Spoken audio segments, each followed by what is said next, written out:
Hi friends, ఈరోజు ఈ వీడియోలో ఏపీ రాష్ట్ర వ్యాప్తంగా రిపబ్లిక్ డే కానుకగా రేషన్ కార్డు కలిగినటువంటి వారికి 4 శుభవార్తలు వచ్చాయి.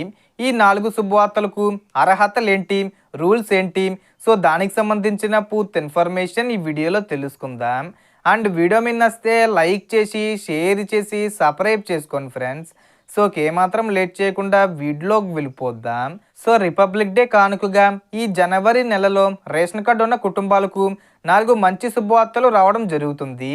మొదటి శుభవార్త, తల్లికి వందనం పథకం. 1వ తరగతి నుంచి ఇంటర్ వరకు చదువుతున్న పిల్లల తల్లులకు ఈసారి డబ్బులు అకౌంట్లో పడని వాళ్లకు రిపబ్లిక్ డే కానుకగా జమ అయ్యే అవకాశం ఉంది.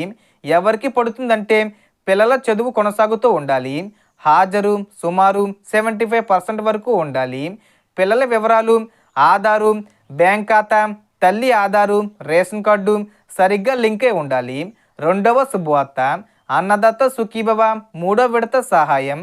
అర్హత ఉన్న రైతులకు ఒక్కో విడతగా డబ్బులు జమ చేయబడతాయి. భూ రికార్డులు రైతు పేరుతో ఉండాలి, బ్యాంక్ ఖాతా ఆధార్తో లింకే ఉండాలి, డూప్లికేట్ క్లెయిమ్స్ లేకపోవాలి. ఇది కూడా రిపబ్లిక్ డే కానుకగా జమ అయ్యే అవకాశం ఉంది. మూడవ శుభవార్త, పిఎం కిసాన్ 22వ విడత 2000 రూపాయలు. దీనికి తప్పనిసరిగా ఈకేబీసీ పూర్తయి ఉండాలి, బ్యాంకు ఆధార్ సీడింగ్ ఉండాలి, భూమి రైతు పేరుతో నమోదై ఉండాలి. ఈ విడత కూడా జనవరి చివరిలో వచ్చే అవకాశం ఉంది. 4వ శుభవార్త, ఆడబిడ్డ నిధి పథకం. ఈ పథకంలో సంవత్సరానికి 18,000 రూపాయలు అంటే నెలకు సగటున 1,500 రూపాయల సహాయం ప్రకటించారు. ఇది ప్రతి నెల విడివిడిగా కాకుండా ఒకేసారి మొత్తంగా 18,000 రూపాయలు విడుదల చేసే అవకాశం ఉందని సమాచారం వస్తుంది. దీనికి మహిళ పేరు మీద బ్యాంక్ ఖాతా, ఆధార్ లింకు, రేషన్ కార్డు మరియు ప్రభుత్వ అర్హత నిబంధనలు సరిపోవాలి. ఈ పథకానికి సంబంధించి కూడా ఈ రిపబ్లిక్ డే కానుకగా విడుదల చేసే అవకాశం ఉంది.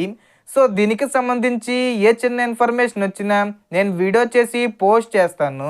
ఆ యొక్క అప్డేట్స్ మీరు మిస్ కాకుండా ఉండాలంటే వెంటనే మన ఛానల్ని సబ్స్క్రైబ్ చేసుకోండి. సో మొత్తం ఇన్ఫర్మేషన్ ఇది ఫ్రెండ్స్. మీకు ఈ వీడియో నచ్చితే లైక్ చేయండి, షేర్ చేయండి అండ్ సబ్స్క్రైబ్ చేసుకోండి. Thanks for watching.